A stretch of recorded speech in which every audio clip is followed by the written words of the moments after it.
The Leprechaun Who Lost His Rainbow by Sean Callahan. In the soft drizzle that was falling on St. Patrick's Day, Colleen wished her grandfather good luck. He gave her a piece of red licorice, her favorite candy, and then he was off to the parade to play the bagpipes. Her grandfather had told Colleen that the notes he and his bandmates played were like colors on the air, colors only your ears could see. "Playing music is like building a rainbow," he said. "A little man I once knew taught me that." Her mom and dad were going to watch the parade from the window, but Colleen sat on the porch under her yellow umbrella. What if it rained so much that everyone went home and no one heard her grandfather's bagpipes? That would be a shame. His music was so beautiful and so sad, it made people smile and cry at once. To pass the time, she played a song on her green penny whistle, which had a tiny shamrock printed on it. Her grandfather had bought it all the way from Ireland. It was her favorite thing in all the world, and she never let anybody touch it. When she finished the tune, she took a bite of her licorice. Just then, a little man appeared on the top step. It was a leprechaun. "I like your penny whistle," the little man said. "You play very well." Colleen started to say thank you when suddenly the leprechaun jumped into the air and took the licorice stick right out of her mouth. He dropped it into his hat. "Thank you," he said. "I'll be needing that, or my name's not Roy G. Biv. It's just the shade of red I'm looking for." Colleen was shocked. "What are you doing?" she shouted. "Give me my candy." The leprechaun frowned. "Your grandfather was much more helpful." "You know my grandfather?" Colleen asked. "Yes, we created a rainbow together back when he was a boy," Mr. Biv explained. Colleen was puzzled. Could this be the little man her grandfather talked about? Mr. Biv looked glum. "I've lost my rainbow again, and my gold is at the end of it. To be a leprechaun in good standing, I must have gold, so I need someone's help to build a rainbow." He paused. "That someone is you." Colleen frowned. Leprechauns were tricky. Everyone knew that. Could Mr. Biv be telling the truth? "Let me show you something," the leprechaun said. "Spin round with the hat and watch what happens." She twirled around, holding the hat. Suddenly, a streak of bright red, just the color of her licorice, sprang out of the hat, hung in the air for a moment, and then disappeared. Colleen was amazed. "See," Mr. Biv said, "we're starting to make a rainbow. And if there's a rainbow, the sun will come out to shine on the parade." Colleen took a deep breath.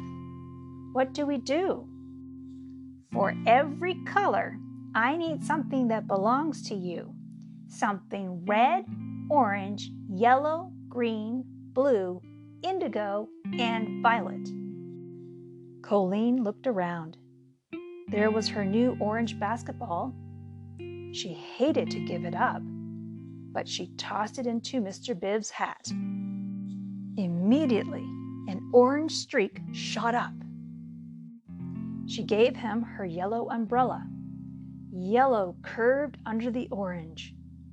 When her blue ribbons went in, a beautiful blue appeared. Next to go was her indigo headband, and finally, her favorite violet scarf. Now there was a rainbow of colors coming out of the hat. But something was wrong. Right between the yellow and blue, there was an empty space. Colleen knew which color was missing. "Yes, we need green," Mr. Bibb said. "And not just any green, Colleen. It's a very hard color to find, which is why rainbows are so rare." It was raining harder. The parade goers were starting to leave. Colleen was nervous. What would the leprechaun want? "You're going to have to make one more sacrifice, lass," Mr. Bibb said. "I'm going to need your penny whistle with the shamrock on it. That green is the last perfect color I need for my rainbow." Colleen started to cry. "No," she said, clutching her precious penny whistle. "My grandfather gave it to me." "But Colleen, dear, if you give me the penny whistle, you and I can make the sun shine on this parade and on your grandfather," said Mr. Bibb pleadingly. Colleen held the penny whistle to her lips and blew one last note. She paused and then dropped the penny whistle into the leprechaun's hat. In a flash, the rain stopped, the sun burst through the clouds, and a rainbow, complete with the most beautiful shade of green ever, spread across the sky. The parade goers gazed up in wonder, and Colleen's grandfather began to play the bagpipes. The music was so beautiful and sad that people smiled and cried at once. Nobody noticed that a pot of gold had appeared at the end of the rainbow, right on Colleen's front lawn. Roy G. Biv dug his hand into the pot of gold and pulled out a flute that looked just like Colleen's penny whistle. But this wasn't a toy flute. It was a real one, made of silver. And there was a shamrock on it that looked like Colleen's, only this was made of emeralds. "Thanks for sharing with me," Mr. Bibb said as he handed Colleen the flute. And with that, he and his pot of gold were gone. Colleen's grandfather stood in front of her. "Who was that you were talking with?" he asked. "Roy G. Bibb," she said. "He's a leprechaun." "I thought I recognized him," her grandfather said. "He gave me this flute, Grandpa." "Ah, 'tis a nice one, silver, just like my bagpipes. What do you say we play a tune?" So together they played "When Irish Eyes Are Smiling." The colors danced on the air.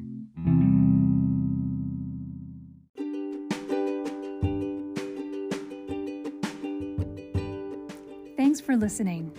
Did this story turn your little monster into a happy little monster? Hit subscribe or go to happymonsterspod.com to show listener support, submit story requests, and see upcoming episodes. If you're a children's book author, check out the Author's Corner to have your book considered for an episode. See you next time.